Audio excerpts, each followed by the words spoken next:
Hi everyone, hi judges, my name is Roman. I'm with a project called MyTips. MyTips is tutorials for your site without coding. So without further ado, how often do companies face with a problem where their first time users basically leave because their interface is too difficult to understand? Very often, right?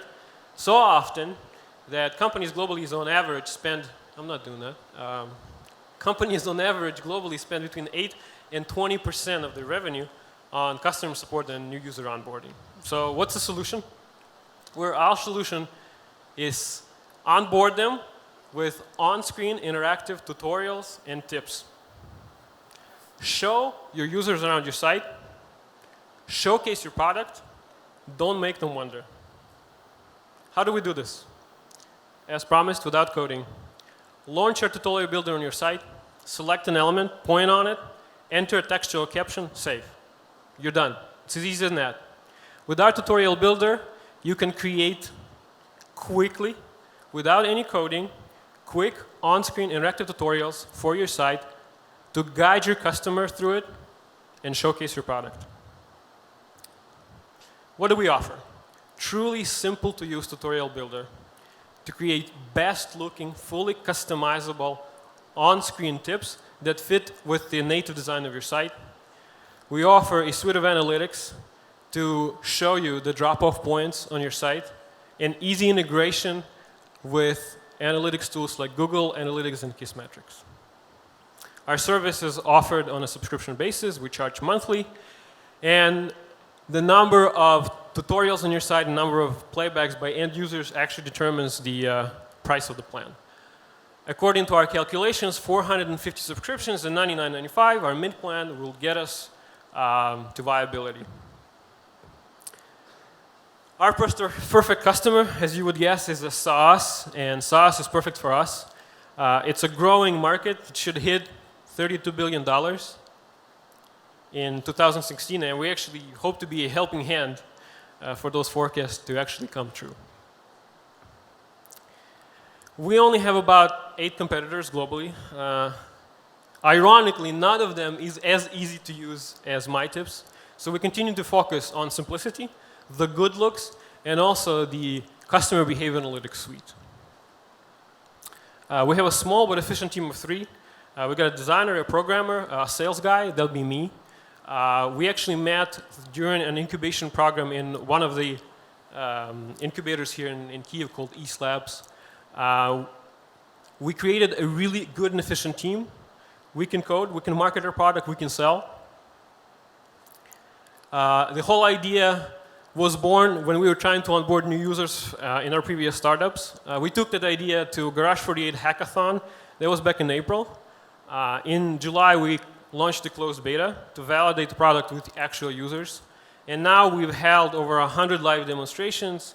We have 500 invite requests into our closed beta and over 200 actual registered users. We're going to be launching the open beta today here at IDCEE. So that's the product in a nutshell, but I have another addition of our plans. We actually feel pretty confident because we have a very, very simple product. It's very easy to use. We do expect to exit beta in December, and by that time convert 100 paying users. We are currently in talks with Kissmetrics. We got introduced to them by Google in Russia to enter a partnership so they could sell us and we could sell them. And we hope to become profitable by early 2014. I'd love to answer your questions if you have any. Yeah. That was pretty impressive. I actually know your tool. It's indeed very useful. Sorry, back to yeah, let's go to the questions. We have 2 mics, so we have to share a little bit. Sorry. So thanks for the pitch. I think pretty convincing to me that the product itself makes sense. What I would like to understand is when you mention the big software as a service companies as your potential customers, is that really solving a pain for them? Because I would assume that they have all their text editing pretty optimized in language files and so on, so they can pretty easily change their on-site tutorials. And not having to code something is not really an issue for them because they have coders working on UI optimization all the time anyway.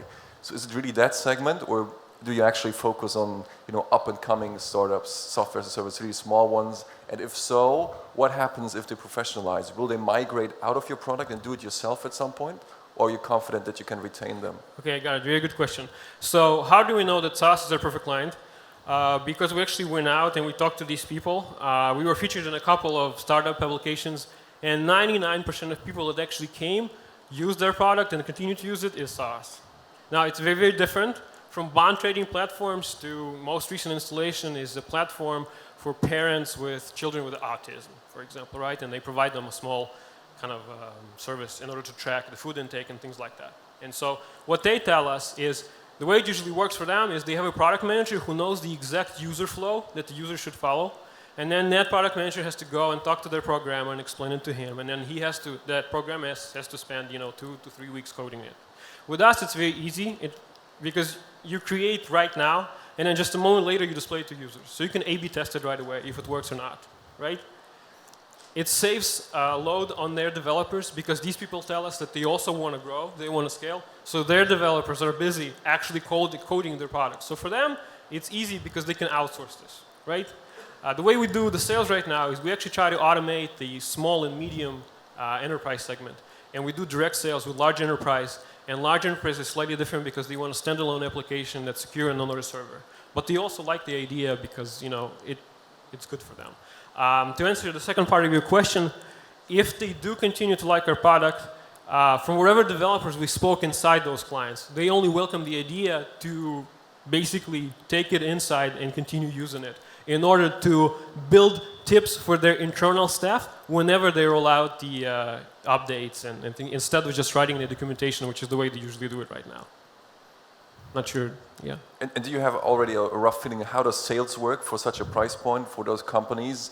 Can you do it telesales-wise, just out of your office? Do you have to go there?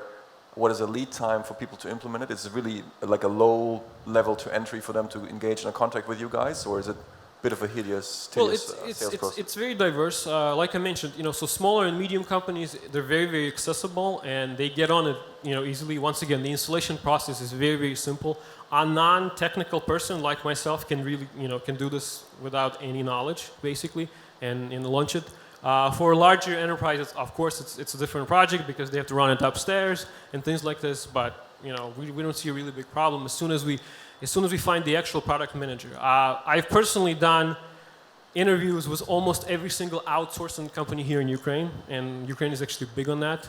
And they all basically told us, okay, we need to this, and this, and then we can recommend you to our clients. And so we're actually on a track to fulfill those bullet points and basically come back to them. Right? Okay. Any other questions or feedback? Yeah. Just a short question. I saw 2 of our portfolio companies mentioned in your presentation, Akumatic and especially for you. Did you talk to them, or why you mentioned them? We talked to one of them, but we specifically put it there so that you would understand what is our perfect market. So we think it would be great for them. If you can do an intro, that'd be great. Okay, no problem with that. I'm keen to hear the feedback from them. And you said you have 5 implementations. Who are your happy customers now? Yeah. Who are they? You know what? One platform I mentioned, which is called Birdhouse HQ, which is the last one. It's that platform for parents with children with autism. We have a bond trading platform out of New York for retail clients. We have a couple of startups here out of Ukraine. But I don't really count those. We also have a, what's it called? It's a service that helps people to test their product for different browsers.